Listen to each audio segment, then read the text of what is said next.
So hey y'all, I figured before I get all washed up and whatnot, I would show y'all an update on this banjo that I made.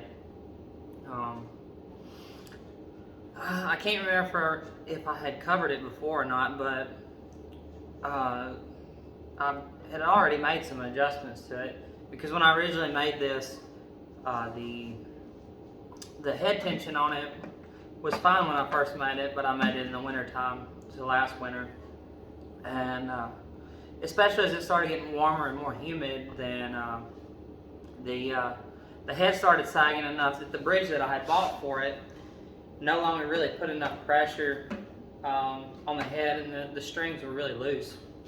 And I would try to play it overhand. You could pick it fine, but I would try to play it overhand, and a lot of times, this what is it? The first string would end up popping out a lot. So the first thing that I had done to try to kind of fix that issue was the tailpiece that I made. Basically, this is just a piece of copper, and like I said, I can't remember if I've gone over this before, but it's a piece of copper wire that I shaped into it, and then I filed for all the strings.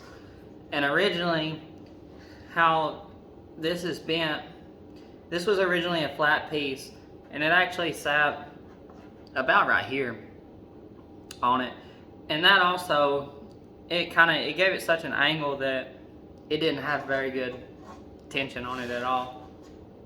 Excuse me. So what I ended up doing was I bent that down, and I took it off or untied it. I bent that down, and then I retied it further back, and that helped a lot. But the one thing that I just did the other day that has really made a huge difference is that I actually made my own bridge for it instead of using the one that I had bought for it. The one that I bought, really good bridge. I'll go ahead and take this one out. I'll just show you, compare.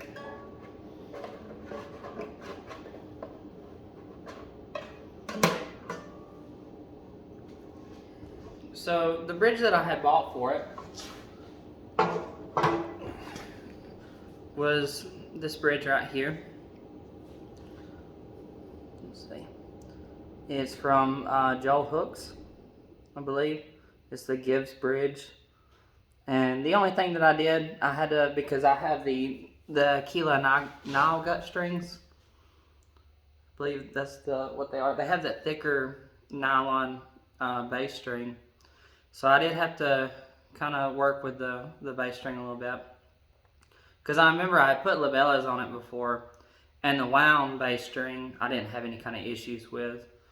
But so basically what ended up happening though is, like I say, is it got more humid.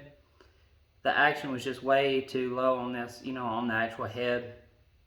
And I knew I've been needing to do it for a while, and I just hadn't made one. Mostly because I had never actually made a bridge, and I was worried about, just getting in my head thinking it was probably going to be harder than it actually was to make a usable, a workable bridge. So, but I ended up just kind of bearing down and doing it. And so this is the bridge that I ended up making for it. And let me see if I can get them up close. So basically, if I put them together, let me get a little closer. And get some focus. Come on. So they're basically, the feet are about the same level right now. Come on. Well, it's a little off, but you can see how much taller it is. And that made a huge difference. Let's see. So I made it pretty thick. I had never done it before, so I did go on the thicker side with it. Just really worried about it.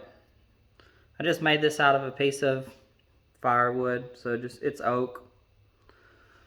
One thing that I did mess up on is when I originally tried to do it. Let me see. Get it in focus. Come on. If you look closely, when it does focus in, you can see that, and I don't have steady hands, that doesn't help either, does it? But if you pause it at a moment where it actually focuses in on it, you can see, come on now.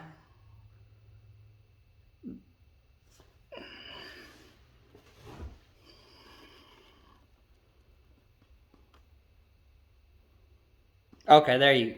So you can see that what I originally did was I used a mini file, the flat file, and it was just way too big.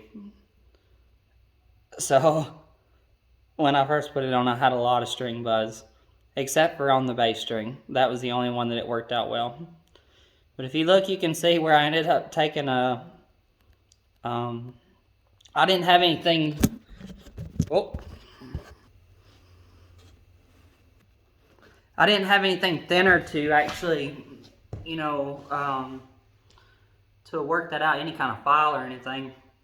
So what I did is I just very carefully, with a razor knife, took it and notched those out to make them close to the same, you know, string width.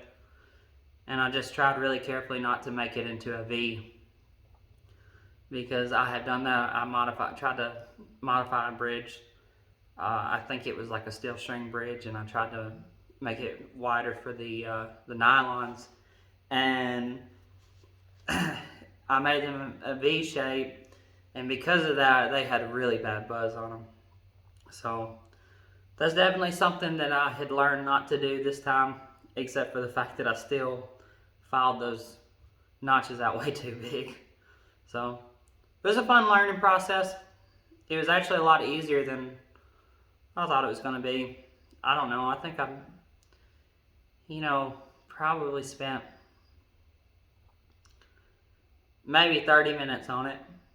Maybe. I didn't keep up with how long it took me, but the most time consuming part was, I probably didn't do this the best way, but to get the actual profile right there, I just took a piece of sandpaper and put it on a flat surface, and then I just kind of worked it down, putting it on, you know, putting more pressure on that top edge. So next time I'll definitely, you know, go to try to make it thinner. Or I could do that with this one as well. So, but basically what it is this banjo.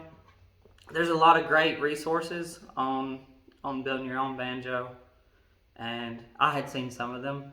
One of those resources is definitely Clifton Hicks has a bunch of videos on banjo building, and especially his is more similar to mine, but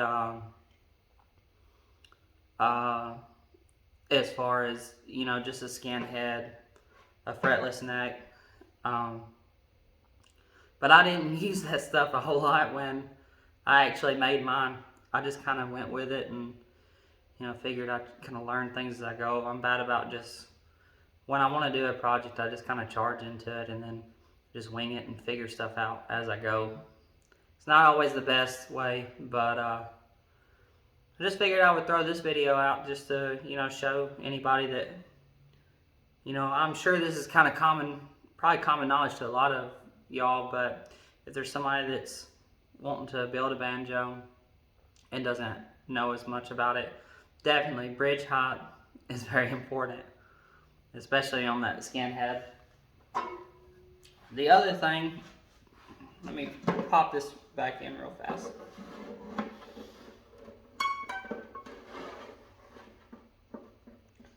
This is just kind of to make mention of it. Oh, that's good enough. Most of the strings are in there.